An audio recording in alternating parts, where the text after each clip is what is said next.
Hello people, how are you? Are you fine? Are you okay? I hope so. My name is Victor Leonardo, your English teacher. Ok? Pessoal, penso que vocês ainda se lembram de mim, né? Sou o professor Victor Leonardo, seu professor de inglês.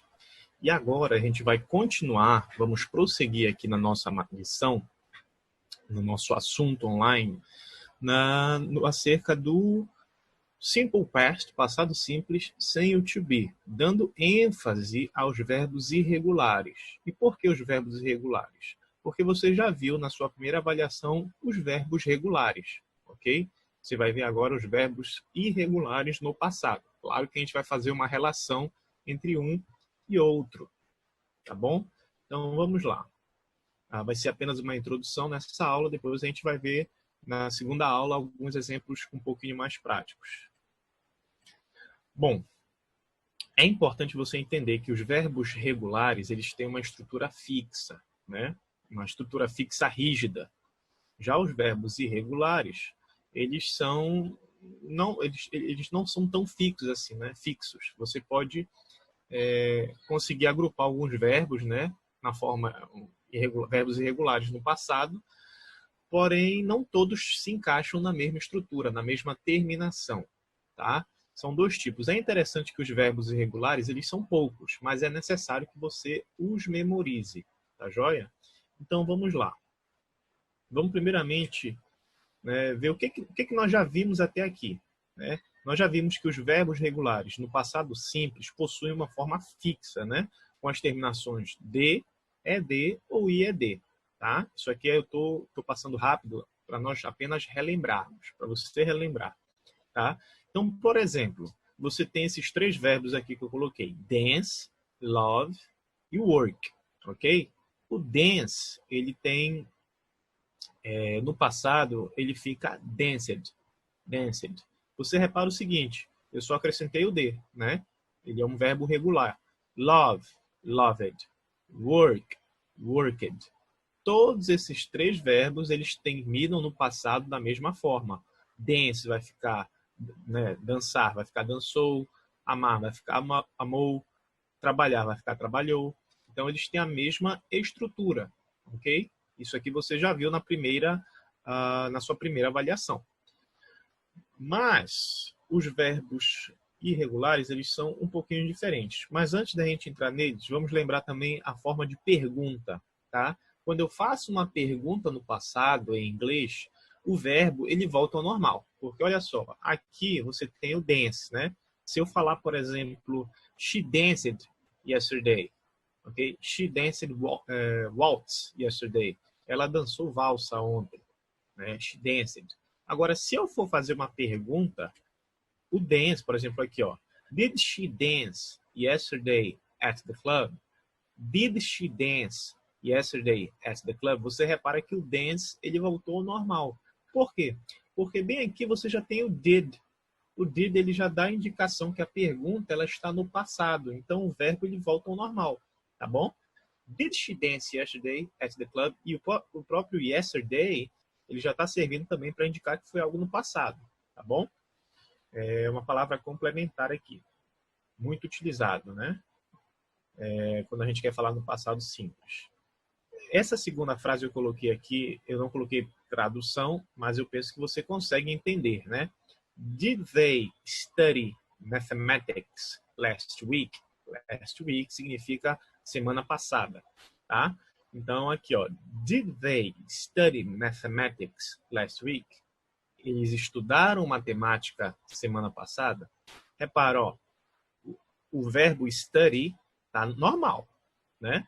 Só que o did indica que esse verbo está no passado. Então, esse did, ele não tem tradução, ele vai apenas indicar que o verbo, ele vai estar no passado, o verbo dentro de uma pergunta, tá? Agora, se eu estivesse afirmando alguma coisa, eu não vou utilizar o did. Então, nesse caso, seria they studied mathematics last week. Deu para entender? Deu para captar? Muito bem, vamos lá. Agora sim, a gente vai ver os verbos irregulares. Tá joia? E uma coisa interessante é que os verbos irregulares, eles têm basicamente três formas, né? Tem três tipos de verbos, na verdade. né? Tem os verbos uniformes, que não possuem variação. Tem os verbos biformes, que possuem duas formas, né? No presente e outra no passado, no particípio passado. E tem os triformes, né? Que possuem três formas. Como você está no 8º ano, não vai ser necessário você saber os verbos triformes agora. Tá? Você só vai se preocupar com duas formas do verbo, no presente e no passado, porque é isso que você está estudando, tá bom? E a gente vai focar agora realmente nos verbos irregulares. Mas um detalhe aqui importante. Isso aqui é apenas uma ilustração. No livro de vocês, se você for pegar o seu livro, lá no finalzinho, na última página, você vai encontrar, tá bom? Uma lista de verbos irregulares, tá bom? E essa lista, o que você vai ter que fazer? Você vai ter que memorizar. Exatamente, memorizar. Mas isso é muita coisa. Não é.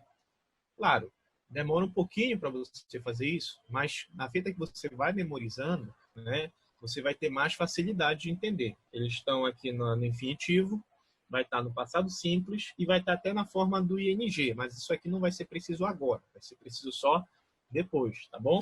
Mas agora você tem que se concentrar na forma do passado simples, dos verbos irregulares. Lembra, o verbo irregular, ele não tem aquela terminação ed, ied, tá? Ele tem apenas a terminação,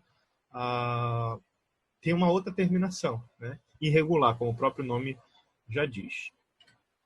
Muito bem, eu coloquei apenas alguns exemplos aqui. Você vai conferir no livro, tá bom? Outros exemplos. Mas vamos lá. Cut.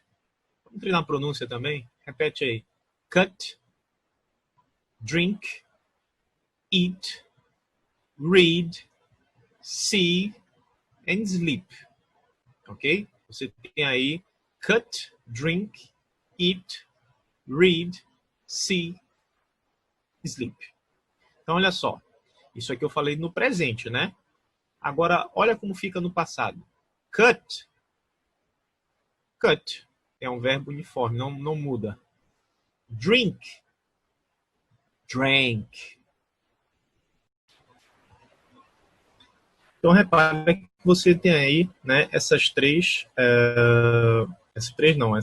lista aqui de verbos, ok? Isso são apenas verbos que ilustram, tá joia? São apenas ilustrações, exemplos, na verdade, que vão te ajudar a entender isso aí, os verbos irregulares, tá bom? Mas no livro tem uma outra lista enorme acerca disso, tá certo? Vamos lá, olha só, no livro de vocês há algo importante também, que é vários exercícios. É necessário que você treine isso aí. Tá? Então agora você vai treinar a unidade 3. A unidade 3, você vai ter uma listazinha também, tá bom? Na página 27, de verbos regulares e irregulares, para você entender. E tem vários exercícios. Lembrando que os exercícios, além desses exercícios da unidade 3, você tem na seção Grammar, você tem também os exercícios extras, tá bom? Da própria unidade 3. Então, por exemplo, você finaliza essa unidade e aí você vai para os exercícios da unidade 3. Você finalizou? Vai lá no finalzinho, na página 78, tem mais exercícios extras, tá? Da unidade 3. Eu gostaria também que você pudesse fazer um trabalhozinho. Você vai fazer a tradução dessa fábula de Esopo, tá? Que é deixa eu ver aqui. Deixa eu ver só o título dela. The Boy Who Cried Wolf, na página 24. Tá? Você tem aqui essa fábula de Esopo, está em inglês. Você vai traduzir, tá bom? Para o português. E é muito interessante, é bem legal. É uma fábula conhecida também, tá? Você vai fazer esse tipo de trabalho para mim, ok? Very well. Olha, um lembrete, os verbos irregulares não são muitos, mas é necessário decorá-los. Professor, mas decorar não é uma coisa muito chata? Pode até ser, mas da feita que você vai trabalhar essa memorização, você vai aprender, né? Vai ficar mais fácil para você, tá bom? Thanks for your time. See you soon. Bye bye, people.